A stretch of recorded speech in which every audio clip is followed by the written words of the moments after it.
Okay, good afternoon, everyone. It's 2:00 p.m. and so good afternoon for the people coming from Europe. Of course, as I said the other time, it might be morning or it might be night. So we are here for the second module of the SAMOSAFER online school on molten salt reactors. This module today is focused on thermal hydraulics. I'm just recalling for the benefit of everyone that we are going to have a lecture provided by Professor Rubiolo from CNRS in this first hour, followed by, of course, questions and answers. After that, we will switch to a different channel, so we will have to close this connection and open the new one that for which you have a connection, a link as well. For an overview of experimental facilities related to SAMOSAFER that is going to be involving Professor Rubiolo as well as other partners of the SAMOSAFER project. So now I'm going to mute myself and leave the floor to Professor Rubiolo.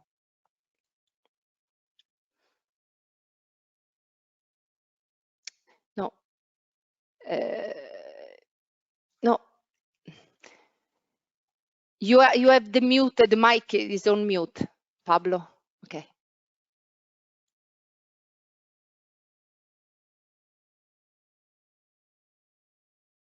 Yes.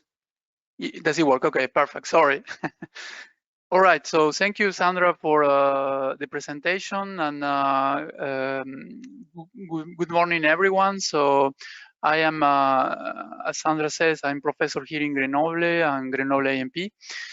I'm also working in the CNRS with a group of colleagues on the study on the molten salt reactors, and today I will try to do a brief presentation on thermohydraulics for molten salt reactors. So that will be followed, as Sandra explained, it will be followed by a presentation of different experiments that we have been doing in the framework of the SAMOSAFER project and also by other partners in Europe. So what is about this the theoretical part of this module? I will start talking about molten salts in general. The reason is that I want to show you that thermohydraulics has other application beside reactors, and that's why this is a very dynamic field of research. Then we look why we have to do thermohydraulic studies. Probably most people know this, but it is good to take a more formal view on that, on the purpose of this type of studies. Then I will provide an overview of the specific phenomena that we find in molten salt reactors. I will focus a little bit more on the molten salt fast reactor because this is probably the one that is the type of molten salt reactor that is more different from, I would say, PWR, standard PWR reactors. Then we look at a simple thermohydraulic model. So I will present you the equations, and in particular, we will you will see the Navier-Stokes equations, and we'll discuss a little bit on turbulence and laminar flow and how we model that. The goal is, of course, if you've never seen this before, it will be difficult to just follow up all the equations, but at least you have the track of them, and later on you can go and take a look on that. Then I will talk on how we implement this model in a multi-physics model. Usually, we don't do standalone calculations in molten salt reactor because phenomena are very coupled. And I will very quickly give some hints on the numerical resolution, which is a huge field of work, actually. And we'll finish with the conclusions. So first of all, what is a salt? A salt is an ionic compound that is formed by cations and anions.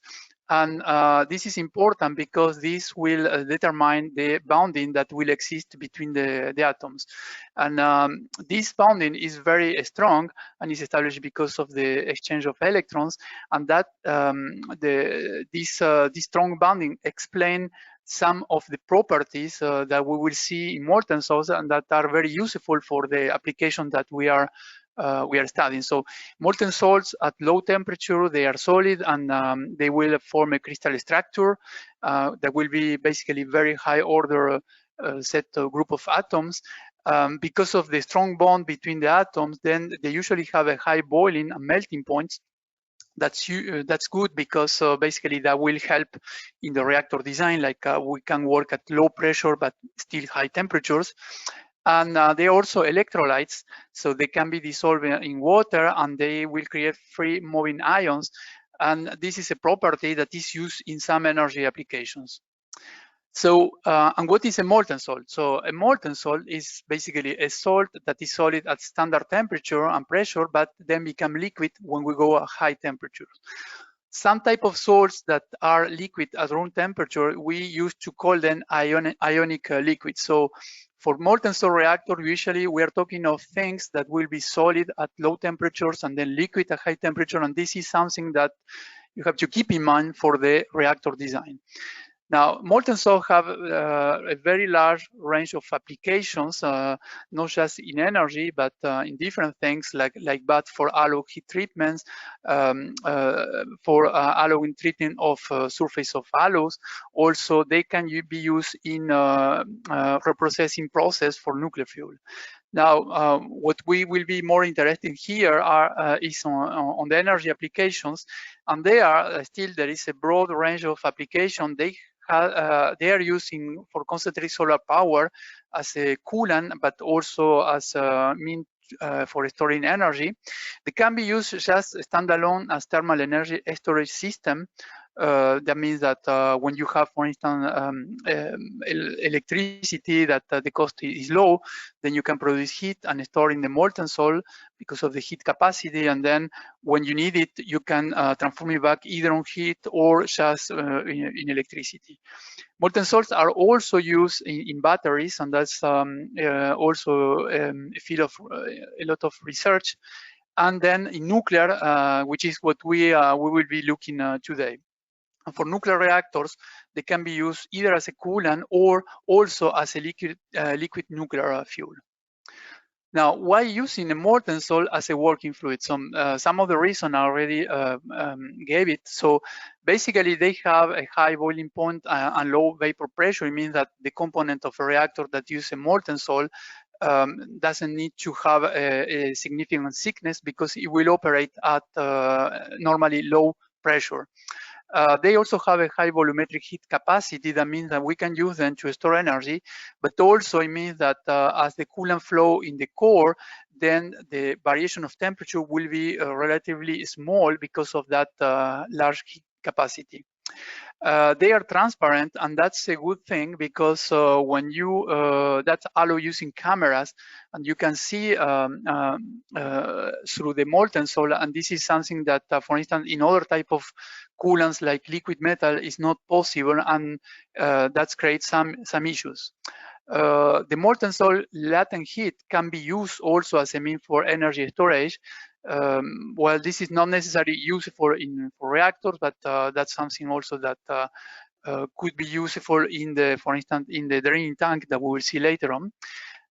Then usually they don't have chemical exothermic reactions in the different part of the energy plant, which is good because this make let's say the possibility of accidents a little bit less concerning. Now, for nuclear energy applications, so what I just said before, it can be used in any type of energy application, but in particular for nuclear energy applications, what is very interesting is that because of the ionic bonding, they are very insensitive to radiation. So basically, radiation is not going to change a lot their properties.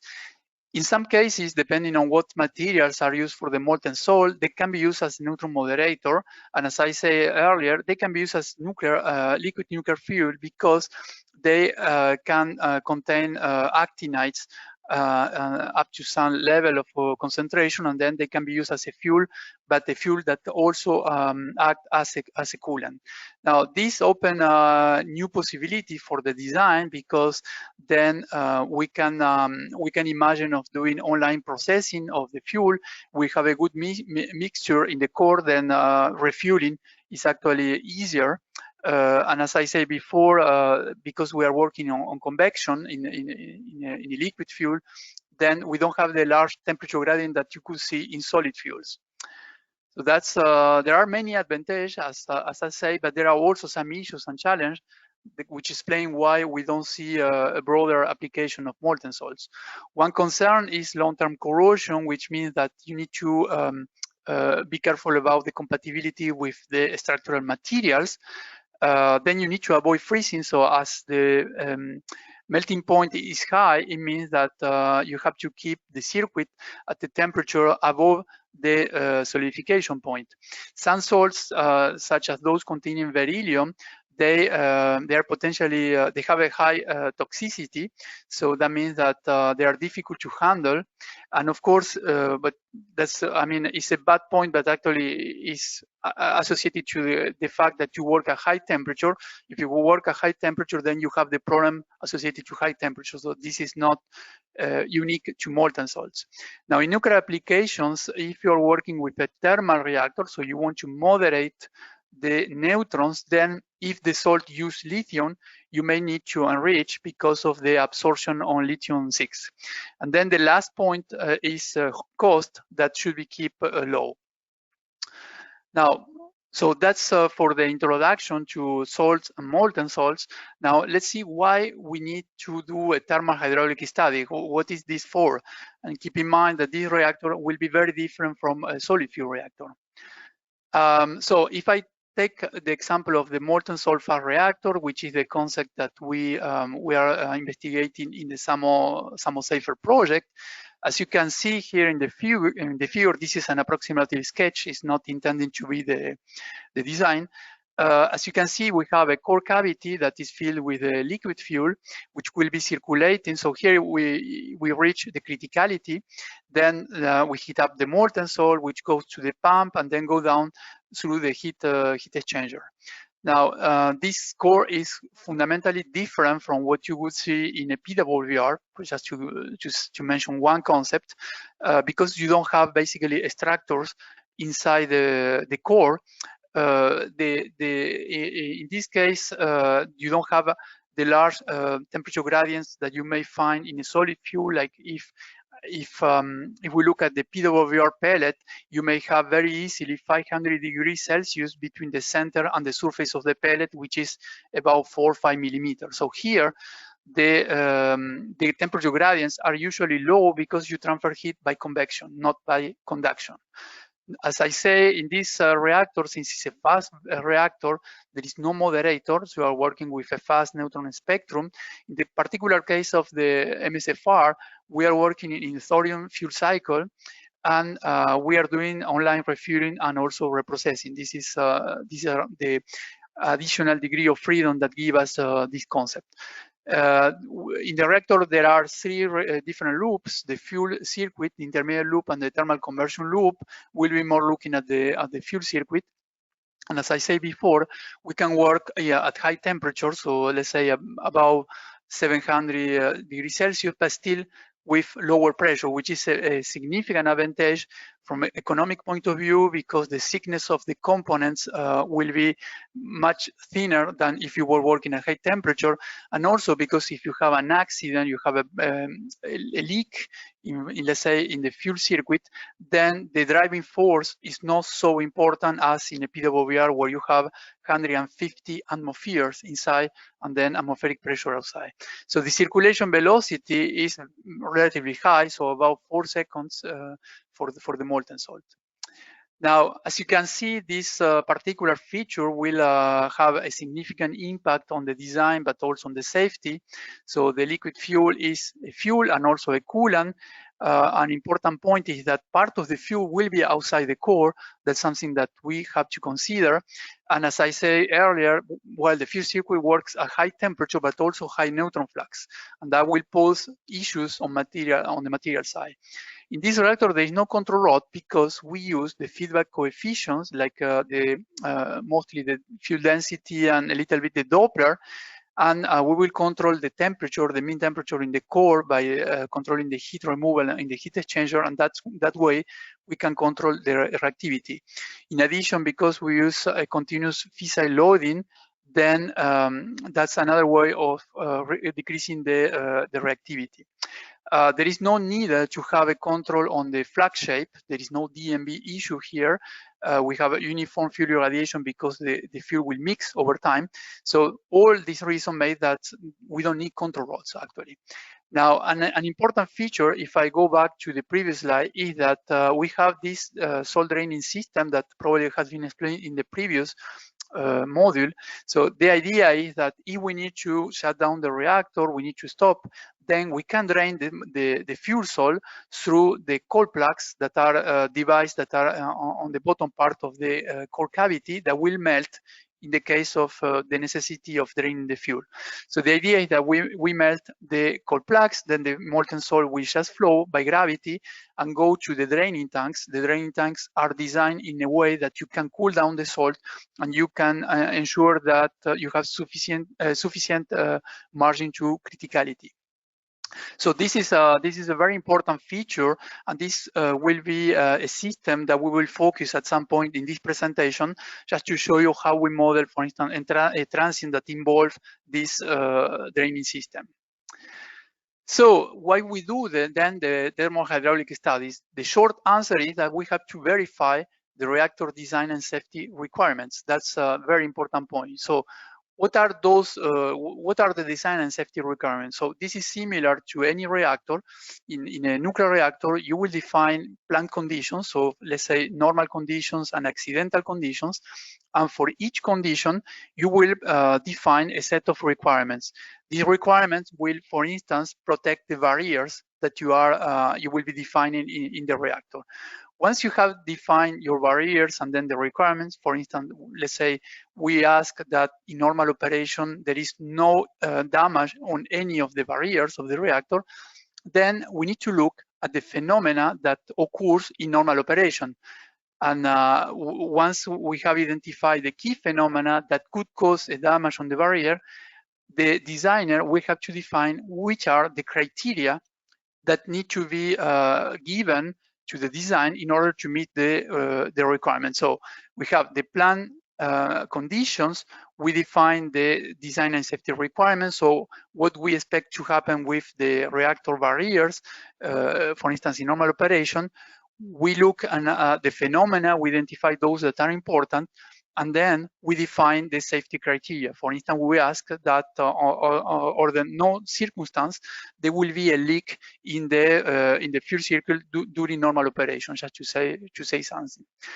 So the thermohydraulic design, what it's going to do is we'll take all the thermohydraulic phenomena and we'll perform a study to show that you are meeting the criteria and then you are fulfilling the requirement. This is very important because this is what you have to show to the safety authority.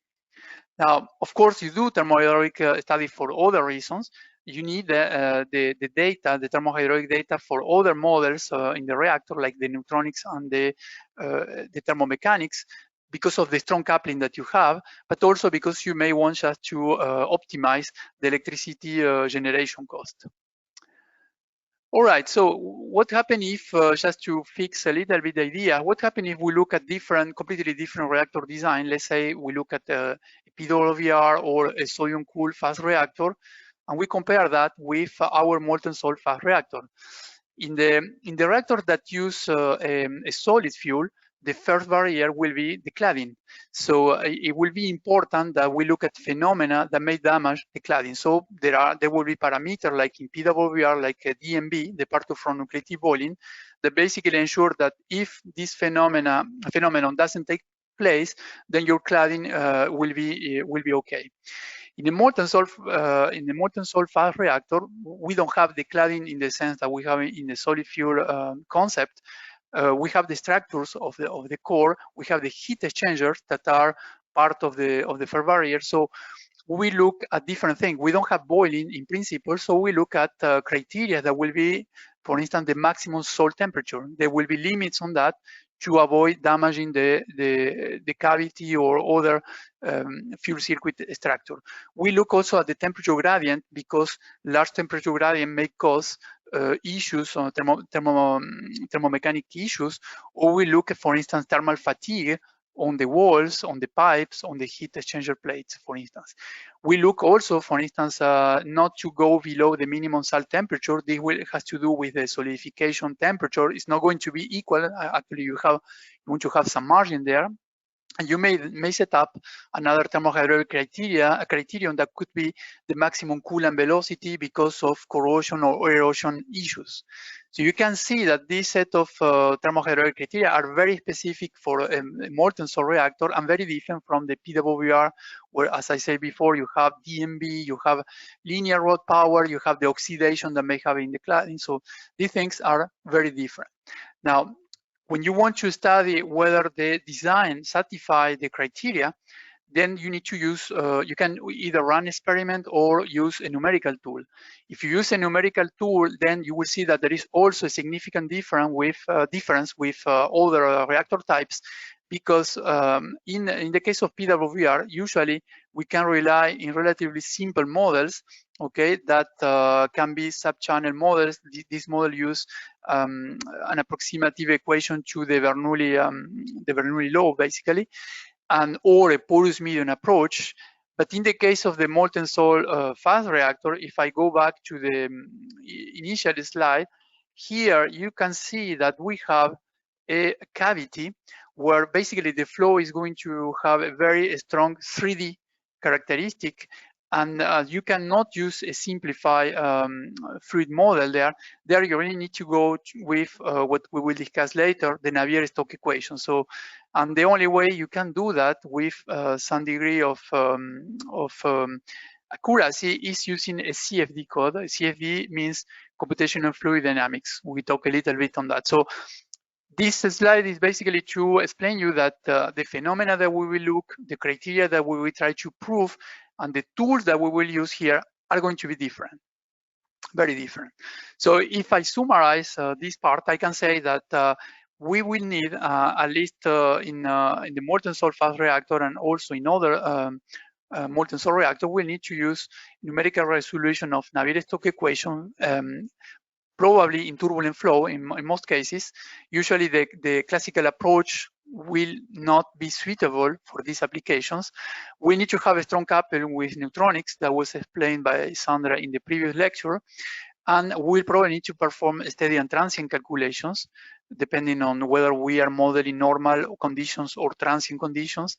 And as I say, we probably need to go with a CFD tool to do the studies. So let me talk a little bit now about the specific phenomena of molten salt reactors. So you can imagine that since the machine is different then, and the materials are different, then the phenomena that we'll encounter here will be very different. Now, one aspect that is very complex with respect to other reactors is heat transfer mechanism. Actually, in a molten salt, you will have the three mechanisms. You will have conduction, convection, and radiation, thermal radiation. And in addition, you will have phase change. So this is, you basically have all what you can want to have in thermal transfer. This is very unique, and there are not that many other reactors that where you will encounter all these phenomena. Moreover, as I said earlier, the molten salts are semi-transparent medium. That means that the thermal radiation in some wavelengths can just go through the molten salt, and therefore it is like it's a glass, so it's transparent. In other wavelengths, as you can see here, actually the molten salt will behave more as an opaque medium, so the heat transfer will, the radiation transfer will be a little bit more complicated. But in some areas of the spectrum, actually the heat transfer will be very efficient. Moreover, these are optical properties that we will need to know in order to model the radiation heat transfer are not necessarily well known, and in addition, they will depend on the composition of the molten salt, which, as you know, since this is a fuel, will change over the cycle. So based on the radiation. So Another particularity on heat transfer area is that you have here a volumetric heat source that comes from nuclear fission and also decay heats. So this is not a minor point, because it means that you have to be careful if you use, let's say, a semi-empirical correlation. You have to be careful that the correlation is still valid when you have an internal heat source. All right, so another parameter that we have to mention for molten salts is the Prandtl number. So what is the Prandtl number? The Prandtl number is an adimensional number that we use in thermohydraulics to measure the ratio between the transport of momentum of the fluid, so that has to do with the viscosity, and with respect to the heat transport, so the thermal diffusivity. If the Prandtl number is very high, that means that the momentum diffusivity will be faster than the heat transfer. So that's, we can see it on the right. We can see that here on part V on the left, you can see the momentum boundary layer, and you can see this is the velocity profile. Okay, and you can see that the velocity profile is well developed. On the right of this figure, you have the temperature profile. So let's assume that the wall here is at a higher temperature than the fluid. You can see that the thermal boundary layer here is just developing. So it means that the momentum boundary layer developed faster than the thermal one. So this is the case of a high Prandtl number. In a low Prandtl number fluid, like a liquid metal, let's say sodium, potassium, you have the opposite. So the temperature profile will develop very quickly, and the momentum boundary layer will develop slower. So of course, that means that if you want to use experiments or you want to use correlations, you have to be careful that the correlations are in the range of validity of the Prandtl number of a molten salt. Actually, in many regards, a molten salt, it is not so far from water at room temperature. So that's regarding the Prandtl number and regarding, for instance, the conductivity. So as I said before, if you want to calculate the flow pattern of a salt, you will see this is a simulation done by during the PhD thesis of Axel Loro a few years ago, and you can see here that when you do a CFD calculation, actually you have a quite complex array of streamlines, and this is a fully 3D problem, and this calculation was done steady state. So actually this is a transient problem. So the reality is more complicated than what you can see in this figure. So we will have probably non-steady flows. We have 3D flow patterns. We cannot model the reactor in a 2D geometry. That's not going to give a good an accurate answer for the turbulence. And there will be in the reactor some recirculation zones that will affect the temperature on the walls. You will have a thermal fatigue. You may have natural convection if the pump stops, but that can be very complex depending on the geometry of the reactor. So how about the phenomena that are related to the neutronic behavior? So the temperature field in the molten salt will affect neutronics through the neutronic feedback. So that was discussed in model 1. And so that means that the flow characteristic will impact the neutronic performance of the reactor. Another important aspect is that in the fuel salt, you are producing fission products. Some of them will be delay neutral precursors, so they will be determining the effective fraction of delay neutrons in the reactor. Since the fuel is leaving the core, that will in general decrease your beta, and that will also decrease slightly the reactivity of the reactor and change a little bit the flux shape. In addition to that, you will be producing other fission gases like xenon that for a fast reactor, they don't have a significant impact on reactivity, but they have an impact in design because they will decay in other fission products that may provoke or generate corrosion problems on the walls of the reactor. So then it has been proposed in the past and is now being investigated way of extracting these gas efficient products in order to help controlling the corrosion issues in the fuel circuit. So what you can see here on the right is an experiment that has been run on water, okay, with bubbles, and there what has been investigated was how we can design a bubble separator so we can extract, for instance, in the reactor, the xenon gases or other fission gases. In the molten salt, there will be also some fission products that will be at the metallic state, and they will tend to deposit in the cold surface. So we may also need to do thermohydraulic calculations to study the transport of metallic particles. Finally, the gas bubble distribution will change the neutron mean free path in the core, and then it will affect the reactivity of the core. The effect is small, but still it is there. So, but we are not yet done. We have other phenomena that has to do with phase change. As we said earlier, you have here a melting point that is relatively high. So if in the pipes you cannot control the temperature, you may have a phenomena that you can observe here, that is solidification of the salt on the wall because the thermal isolation was not sufficient there. In addition, the solid phase that will form will be quite complex. So this is not water, it has not the same behavior as water. When it solidifies, it will form small grains with a different phase. And if we look a closer look, we will realize that actually there are different scales on the problem of solidification. You have the macro scale, you have the meso scale. Here you can see the different phases that will appear, for instance, during the solidification of flying eutectic salt.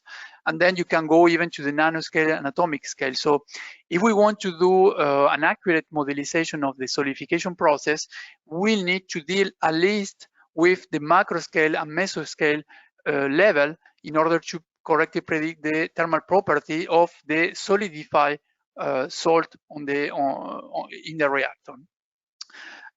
In a molten salt reactor, there could be, under some circumstances, there could be also a coupling between thermomechanical phenomena, so basically compressibility, during very fast transients. So this is not very likely to happen, but this is something that could theoretically happen, and in principle does not pose a problem. But if you want to develop thermohydraulic model, you need to take that into account. And of course, there is the issue of corrosion. Corrosion is related to thermohydraulic studies and thermohydraulic phenomena. And therefore, if you want to be able to calculate the transport, for instance, of corrosion products, you need to have a good thermohydraulic model.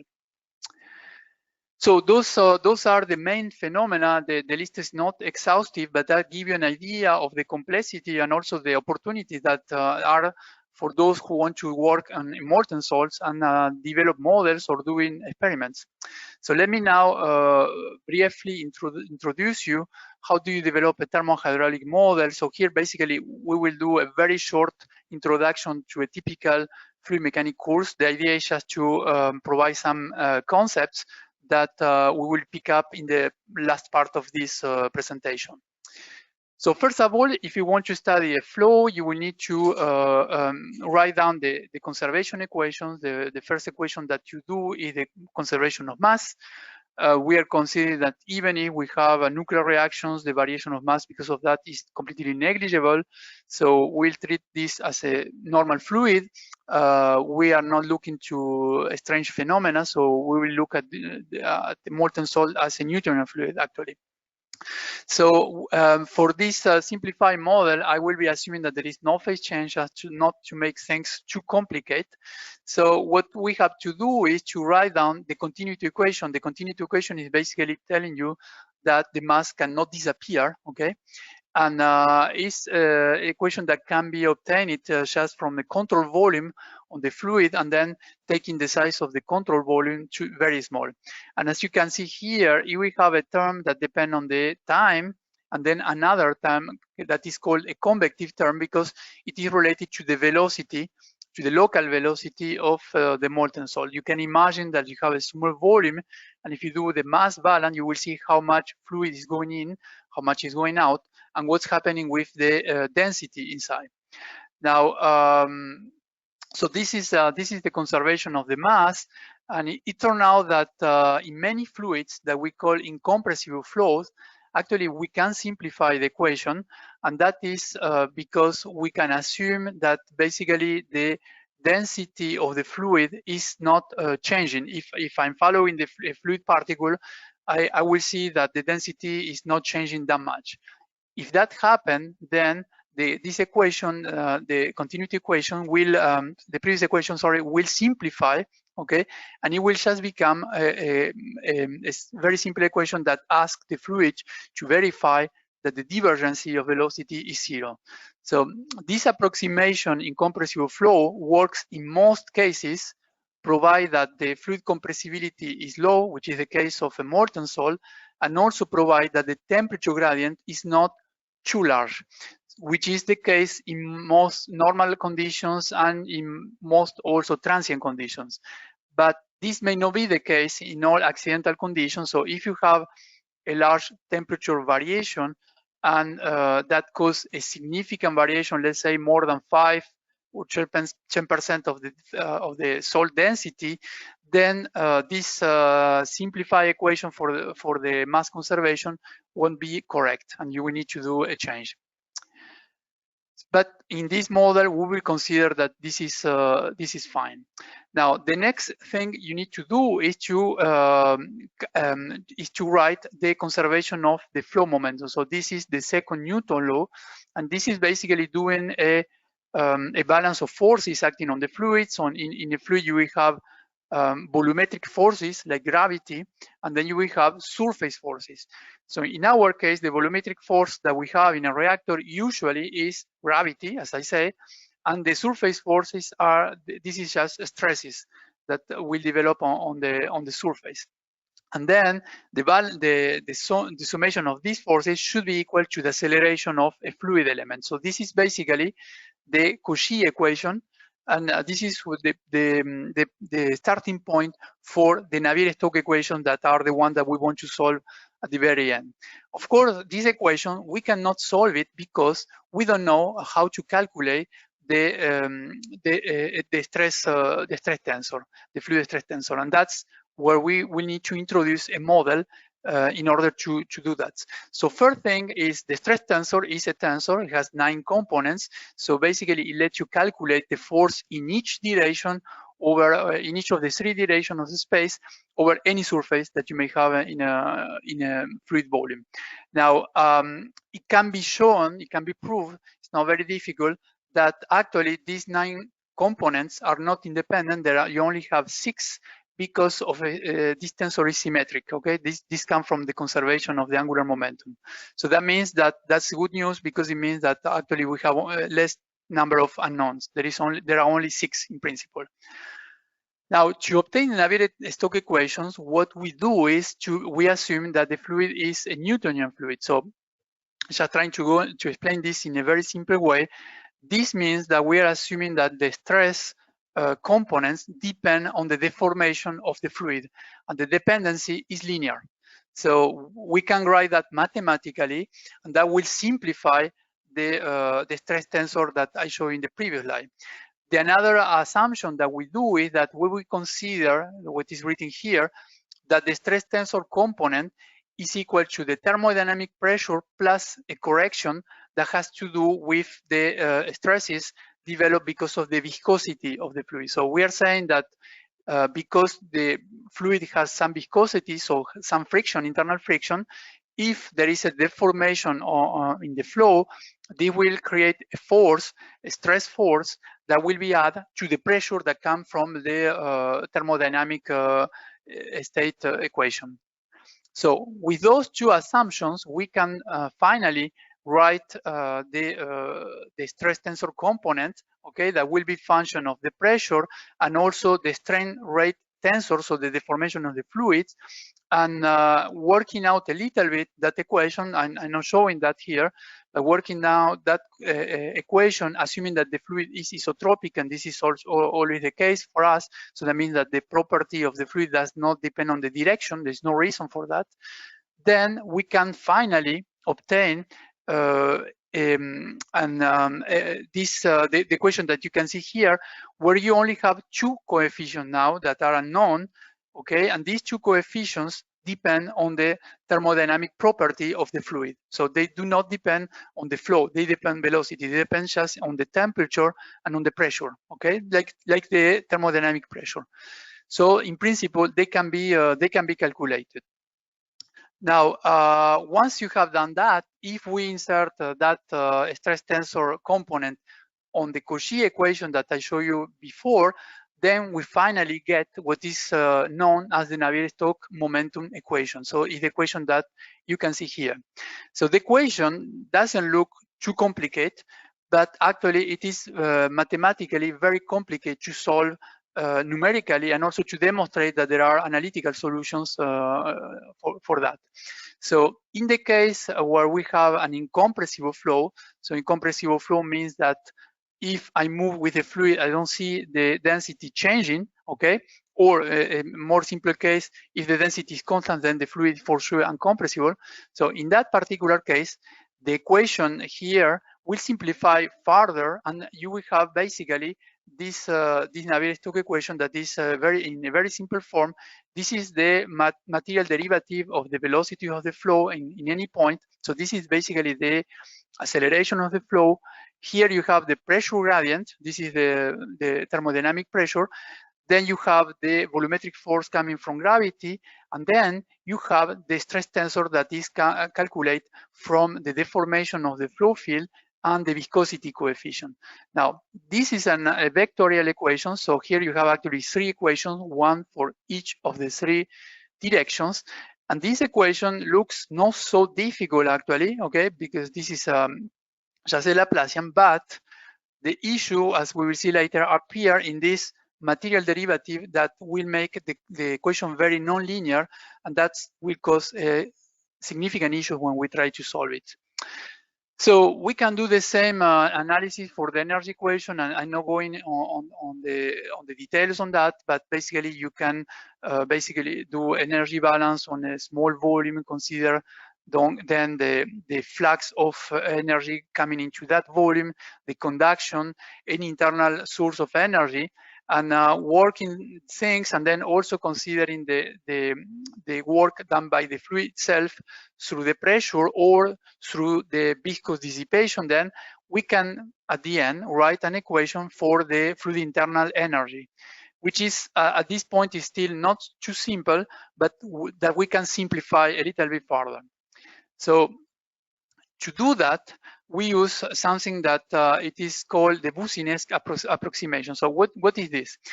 If I try to simplify things, the idea here is this. We want to keep using our equation for incompressible flow, so because that makes Navier-Stokes equation much simpler. But we know that if there are some temperature variations that are maybe significant, then the density of the flow will be changing.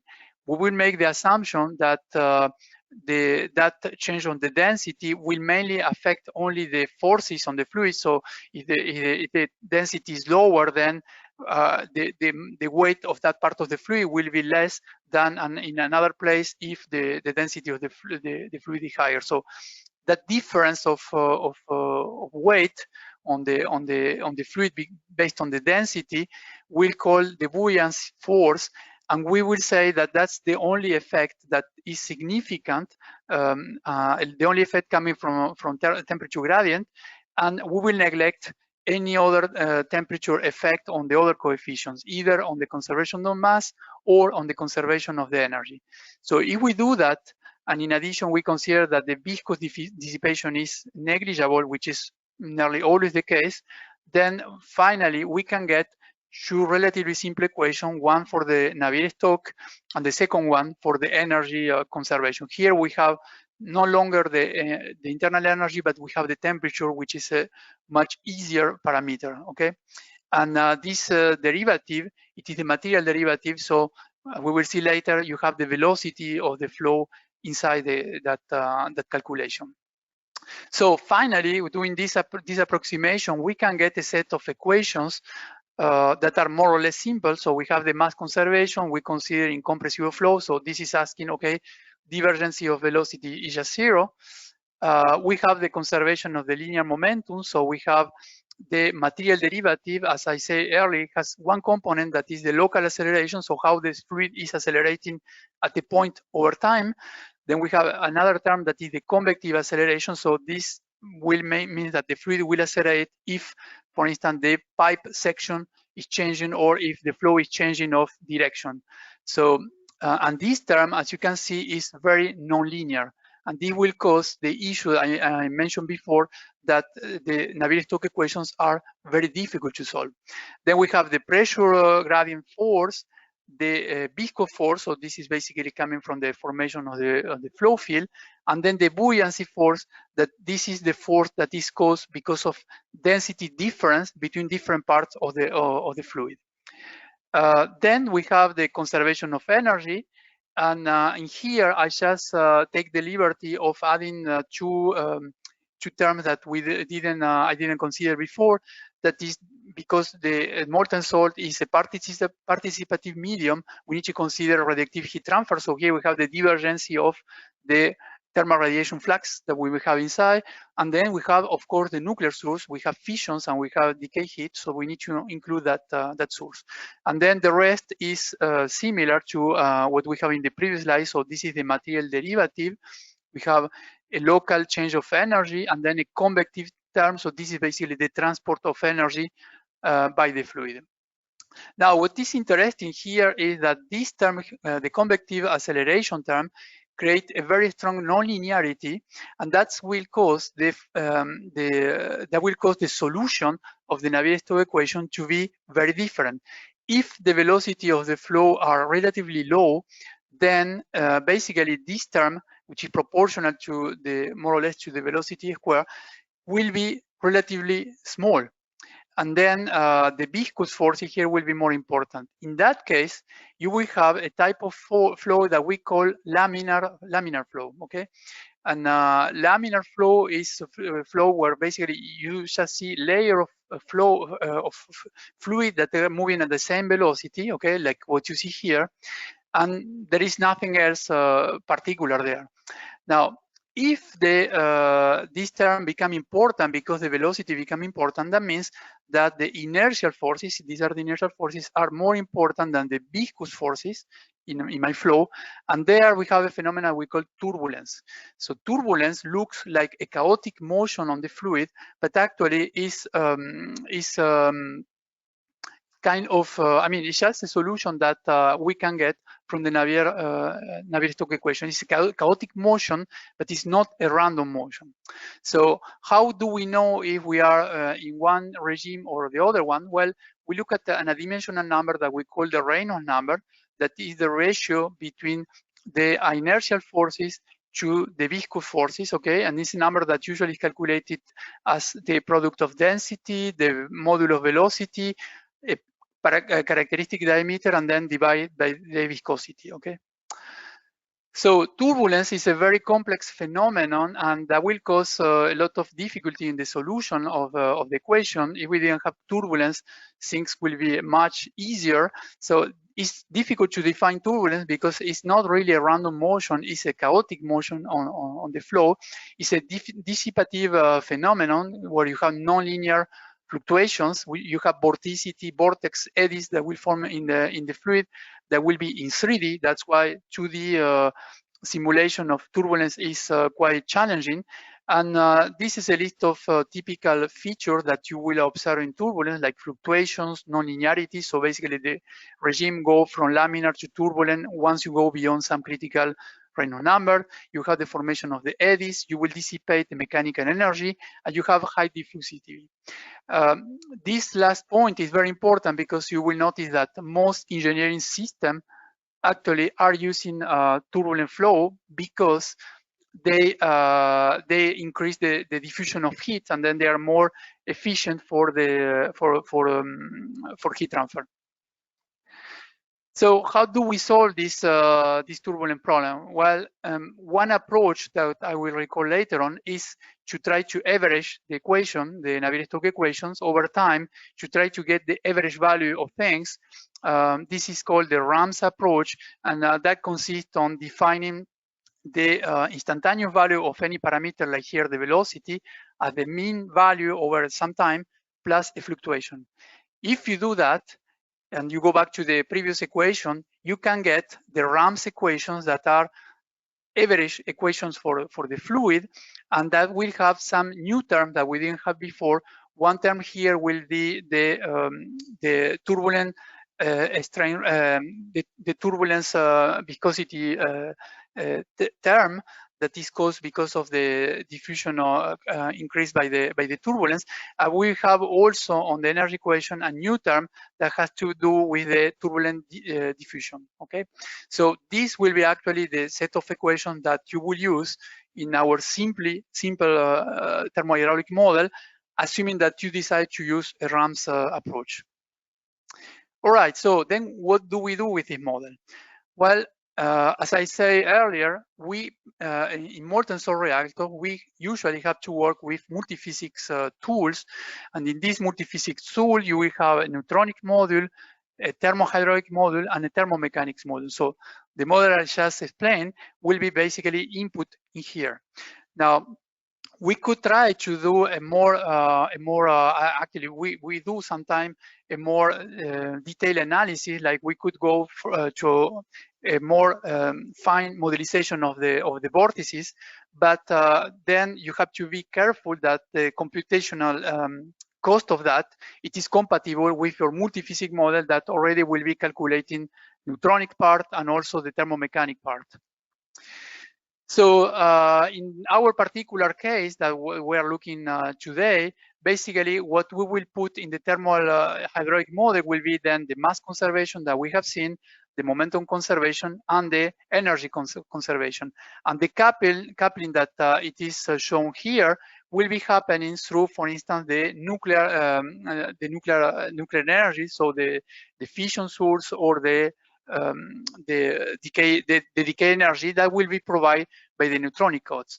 The thermohydraulic code, he will calculate the temperature and provide temperature field for the neutronic code, so it can recalculate, for instance, the macroscopic cross sections of the fuel. Another important thing that has also been already discussed is that the thermohydraulic module will have to calculate the effective delay neutrons precursor concentrations. And these equations, on the contrary to a solid fuel, will have a convective term and also a diffusive term that they are basically coming from this thermohydraulic module. So, and based on that effective delay neutron concentration values, you will have then a different response on the neutronic part. The thermohydraulic model will be also coupled to the thermomechanics. Why is that? Well, because in a molten salt reactor, you have transient like the startup, where you may have phase change, or you may have an accident. For instance, if you have solidification of the salt on the heat exchanger. And when you are trying to model phase change, the flow conditions are very important. As I say earlier, when you model solidification, for instance, you need to look at different scale. And if you look at the mesoscale, what is shown here, you will have three different regions. You have the liquid part of the molten salt. You have a mashing region where you have a mix between the two of them, and you have a solid, solidified salt region. If you want to predict correctly the growth of the, let's say, the solidification front, then you need to know what are the flow, for instance, field in the liquid part. So, or what is the temperature, because this will determine the undercooling temperature of the boundary, and also if there are any gases, any gases. So in this model, of course, are relatively complicated, and you need to perform an experiment. And in this case, we can see here an experiment that is allowing us to obtain like the solidification growth over an ingot of salt, and that we use to validate the solidification model. So let me talk very quickly about the numerical resolution and how we validate the experiments. First of all, we use CFD, as I say before. CFD means computational fluid dynamics. This is a set of numerical methods using usually finite volume solvers to try to solve the Navigator equation that I presented to you earlier. So this is a field that has developed a lot the last 30 years. There are many different commercial and also open source CFD codes. And basically, they are solver of the partial differential equation that I presented. Now, there are different CFD approach. We talk about the runs approach, so the one where you average over time the Navigator equations, but there are other approaches that are more precise. The large eddy simulation, LES. In this case, we will try to resolve the scale of some small eddies. So we try to model actually how the eddies are changing or moving over time. Then we have other models, like every model that use detached eddy simulation. So this is kind of compromise between the RAMS and the eddy and the LUS model. And then we have the let's say the more sophisticated model that is the DNS approach, direct numeric simulation. This is basically you solve the Navigator equations, but you will need to use a very refined mesh both in time and in space. So this is usually not possible at the reactor scale because of the computational time. Now, if CFD in nuclear reactor has started about 20 years ago, now is widely used. There are still some issues for licensing because these models are quite complex and requires a lot of data. So there are a set of points, the critical points that you have to verify if you use a CFD code, like concerning the mesh quality, the convergence of your model, whether you do a transient or steady calculations. If you are modeling forced convection or natural convection, well, things are quite different. Then what type of turbulent model are you using? Are they adapted to fluids? And then how do you approximate the property variation near the wall? Now, if you want to develop a CFD model, as we use sometime in this type of initiatives, then the first thing you need to do is to define what is your problem, the issue that you want to model, and then you have to identify what are the phenomena that are relevant for your problem, the particular thing that you want to study. That's the name to that is a PERT process, so phenomenon identification ranking table. This is something that you have to do in order to get good results. Now, in our approach, what we usually do is we develop then the models, and at the same time we develop the experiments. And this is kind of introduction to the next sessions where you will see the different experiments that we have been doing. The idea there is, okay, we develop a numerical model, a CFD model. It is very complicated. How do we know that the model is providing reasonable prediction? So for that, we do experiments. We perform first the PERT definition, and then we will compare the model with the experiments. Here is an example, for instance, for the thermal radiation heat transfer. We are solving this the energy conservation equation, and in particular, we are concerned about how we model the thermal radiation transfer in the salt, because it's a semi-transparent medium. So in our modeling approach, we consider that the salt could be approached as a transparent medium over some wavelengths, everything that is here in red, and then over a band there is the salt is considered as completely black, so completely opaque. And there we use a different approach. We will consider that the mean free path of the photon is very small, and that we can calculate the thermal radiation effect as a correction in the conductivity. So this type of model that is shown here, so there is inside the band, we consider that we can calculate thermal radiation as a correction on conductivity, and outside the band, we use a transport method to calculate radiation transfer. We need to validate that type of approach. And for that, we built an experiment where basically if you have two plates and you try to see how heat transfer occur between the two of them. This will be explained in the next part of this module. So let me just finish this introduction, just giving you some conclusions and perspective.